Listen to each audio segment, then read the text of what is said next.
I've got Chris Long sitting next to me. Chris, thank you so much for making the time to chat. Thank you, and thank you for what y'all are doing. Appreciate that. So tell us a little bit. Obviously, I know football player, you're out here a lot, but for Media Week and all that. But is there anything particular besides your podcast that you're promoting while you're out here? Just promoting the foundation, Chris Long Foundation. We worked coincidentally with a lot of vets, but what we do is we work in the clean water space and the ed equity space, and so people can check that out, waterboys.org. We do a yearly hike up Kilimanjaro with veterans, athletes, and I think it's awesome because I think far too often vets come home and we're like, how can we help the vets? I like to reframe it like, how can the vets help us? Because they're the most important, experienced, like, we could harness their power and improve the country. Yeah. And so, like, I think, and the vets aren't looking for handouts. They're looking for a tool. How do I get to work? And so, like, clean water for us is a great way to enrich the lives of the athletes because they get to meet awesome vets. It enriches our foundation because the vets are the people that are the best fundraisers when they get home.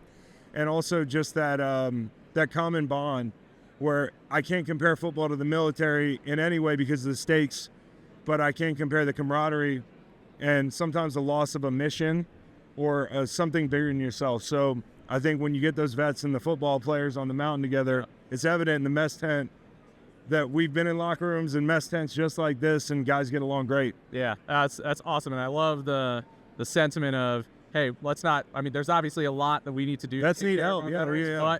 But like more importantly, let's think about veterans as an asset for our country. Asset, dude. Yeah, I mean, like some of the best leaders I've ever met.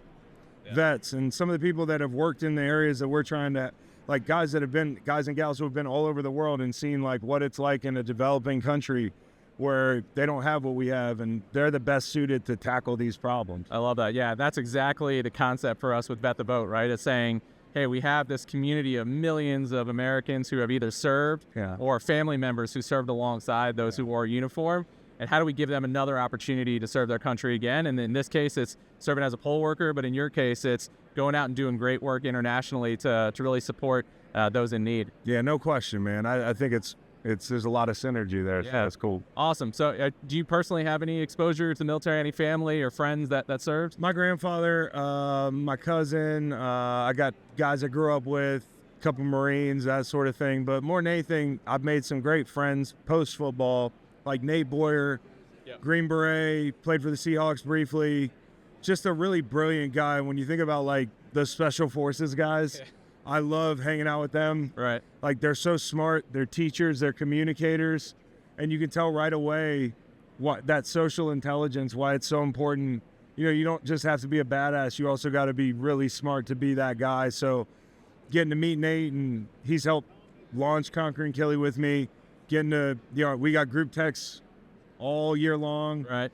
And vets and NFL players. And, if there's a veteran issue, I got friends I can ask them, well, what's the real story here and that sort of thing. So it's been cool. That's awesome. And, in and around the NFL, right? I mean, the NFL has been an incredible partner to us in getting the message out and really reaching all parts of the country, right, to talk about this campaign and what we're doing.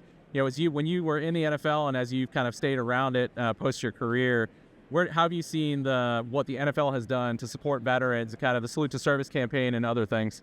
I think that stuff is what we should be doing. We should be highlighting their efforts. We should be highlighting how important they are to us. But I think we can do so much more just as a country and even as a league. We can do more to put those vets front and center and provide real solutions for some of the issues, whether it's healthcare or mental health or finding good jobs in that second chapter. I think the NFL is a really powerful entity, and it's good that they care about vets, but I think it's just the starting point. Yep, absolutely. Well, Chris, this has been so awesome to have you for a few minutes. Thank you for everything you do, both with your organization as well as with veterans as well. Yeah. And just appreciate the time. Thank you. Any vets listening or watching, appreciate y'all. You guys are awesome. A handshake and a thank you is not enough. Check out waterboys.org and our Conquering Killy stuff. You never know, you can climb with us one year. So send in your info. I might be signing up. Yeah, dude. Vote, volunteer, support those who do.